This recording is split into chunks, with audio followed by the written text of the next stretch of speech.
Welcome, NASCAR fans, to NASCAR Chat, the YouTube show where we discuss the latest in the Monster Energy NASCAR Cup Series. My name is David Whitlock, aka LHD on Sports from Houston, Texas. I'm pleased to be joined by my partner from last week, that is Bulldog Babe, Lexie from North Carolina. Good afternoon, Lexie. How is it going?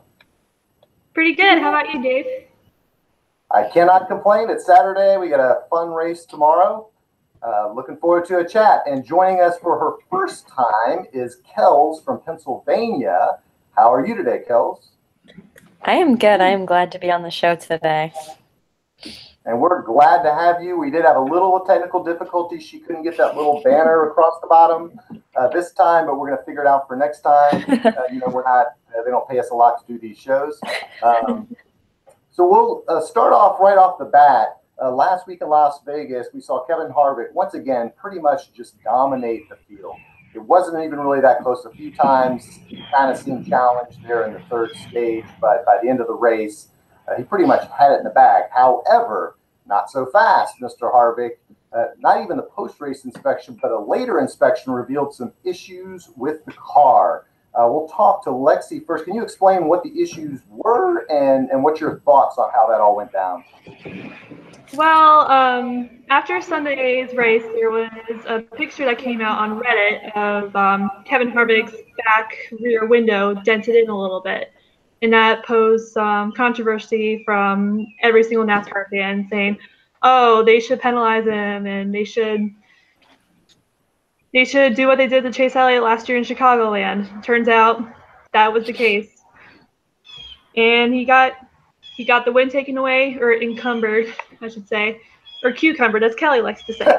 Cucumbered, yes. So, yeah, his crew chief got fined. He got the playoff points from the race taken away. Car chief got suspended for 2 weeks. So, it's a pretty harsh penalty. It is. I certainly surprised. Somehow it didn't affect our fantasy standings, which I want to talk about that.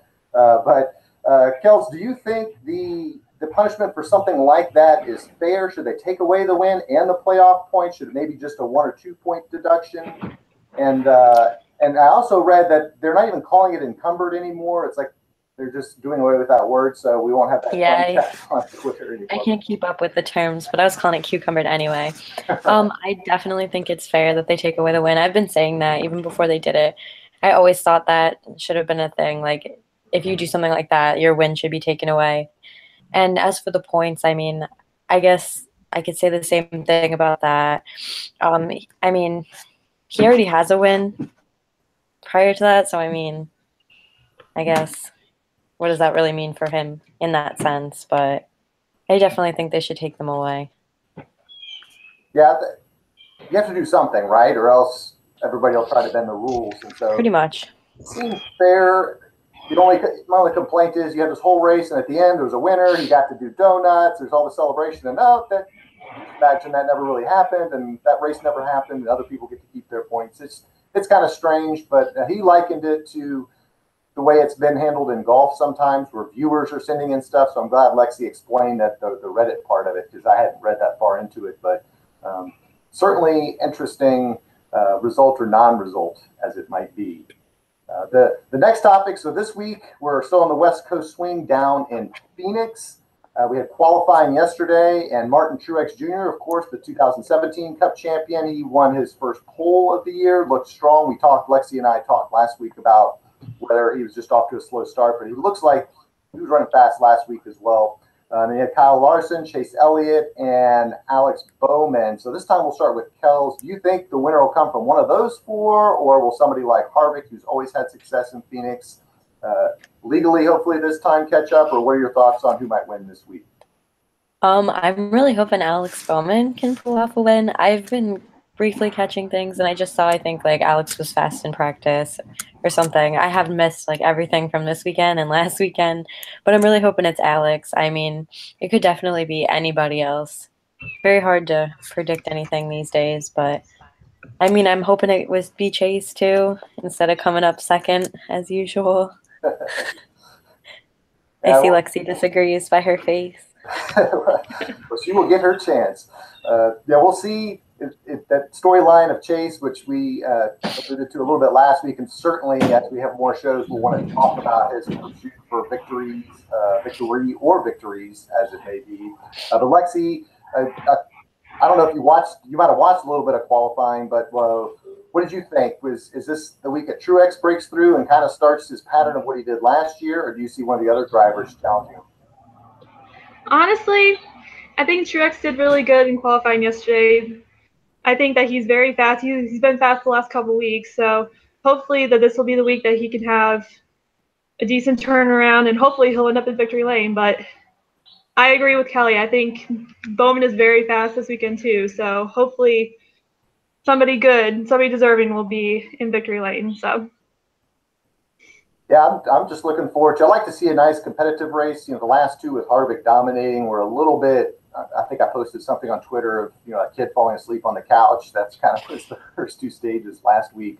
And then it did get interesting in the third stage. But I always like new winners. I'm not necessarily younger winners versus older winners, but different people winning each week. I think that mixes it up and gives different fans a chance instead of seeing the same 3 or 4. I would have to probably bet on Harvick this week, given that it's Phoenix and he's running fast. But hopefully we'll see a wide open race. The next topic I wanted to talk about was the Matt DiBenedetto. I probably said that wrong. And DiBurrito. In his pursuit of a sponsor this week, in an unusual move, he posted some things on social media that he really, really needed a sponsor, and then the response was kind of overwhelming. Denny Hamlin was one of the first to step up to pledge $5,000, and then Kevin Harvick, who we just talked about, stepped up, and then he eventually got the sponsorship with Zynga Poker, which I didn't know was the thing. But again, this time we'll go back to starting with Lexie. This is highly unusual. Are we going to see more of this type of thing? Is this the way folks are going to get their sponsorships? And what is this? I think he's got enough lined up for the rest of the year, but are there other drivers that may try this option and will be so generous?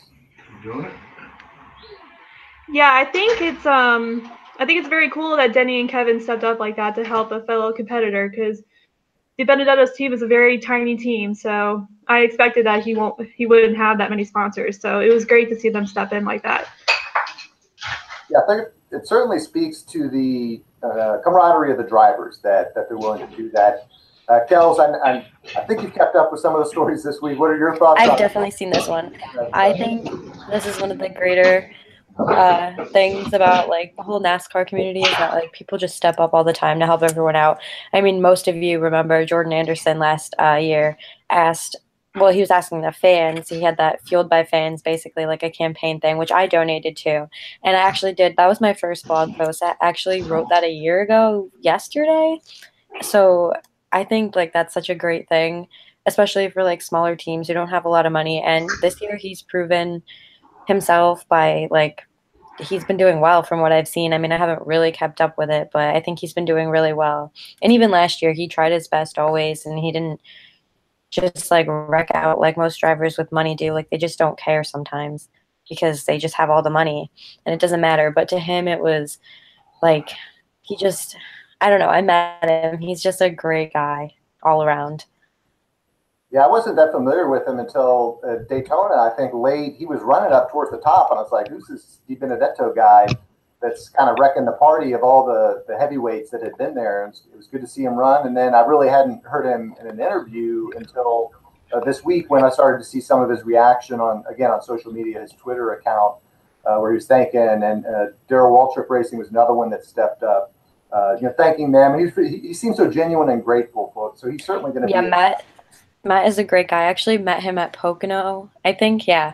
And he went to the tweet up. He's a great guy. His wife is super sweet too, but he's just like, he's very good with the fans and just another all-around great person. So I think he deserves it, and I'm happy he found a sponsor for this week.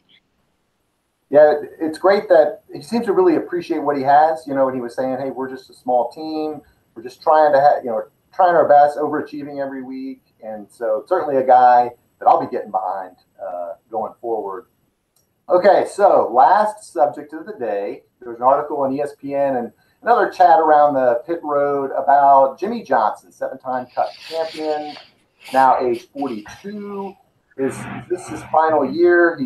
Last year was a little bit disappointing. He didn't finish in the top 10, I don't believe, or he was right around 10th. So this time we'll start with Kells. What do you think about Jimmy Johnson's start so far? He doesn't have a top 10 finish yet. He hasn't really been competitive. He's unfortunately had some bad luck and found himself in a few crashes that weren't a result of his own doing. But what are his prospects this year? Is he going to be able to jump up and start contending, or is this going to be kind of the fade to black? I hope he still has a little more in him. I would love to see him win 8 before he retires. I mean, I might be going out on a limb here and saying that he's gonna have a lot more success, but I'm hoping it's just like bad luck and it's not the end for him. Certainly, 3 races is just 3 races. You can go through good spells and bad spells. But Lexie, what do you think about Jimmy Johnson and his pursuit for 8 and the 2018 season?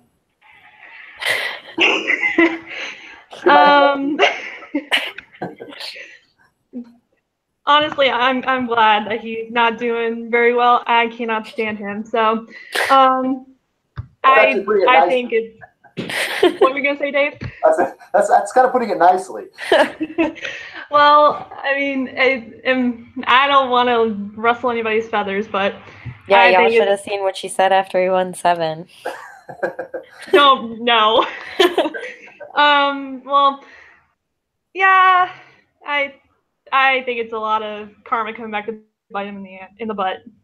I'm trying to keep it clean here, but a lot of past years of him like avoiding all the big wrecks and avoiding everything, even being penalized in inspection. He's been getting bit in the butt with that, so I'm enjoying it, to say the least. You always got to follow Lexie on Twitter if he's winning a race, because the whole freak out mode goes into effect. Any final comments on that, Kells? I could feel the same way when it's Kyle Busch, so I'm just going to keep my mouth shut.